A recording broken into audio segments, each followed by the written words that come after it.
Hello and welcome to Jamie Scott Dog Owner Training. This is part 8 and my last part in the series on getting your dog to take you seriously through using the sit command. I was going to do 10 if I could, but I think 8 is plenty. In part 7, I talked about the release and specifically how important it is to make sure your dog waits for a release and doesn't decide when to get out of a sit on their own. I'll put a link to that video at the end. Today I'm going to talk about when to put a dog into a sit. I frequently see dog owners put dogs into a sit in situations where I would never use the sit command. Overusing the sit command can not only confuse your dog, it can also undermine trust. The scenario I see most often is when a guest comes into your home and the owner puts the dog into a sit to keep the dog from jumping on the guest. I never use a sit in this scenario because I don't want my dog to sit. I like to ask for what I want and not ask for something else.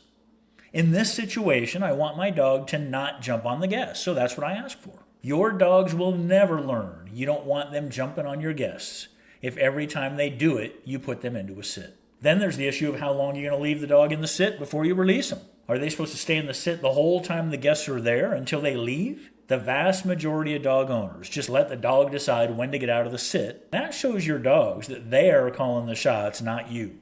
A sit in this situation is also very confusing to most dogs. Your dogs may be excited and happy to see your guests and don't understand why you don't want them to be excited and happy. If your dogs are confused about why you're making them do certain things in certain situations, they may not trust you in those situations. Trust is the most important and fundamental aspect of your relationship with your dog.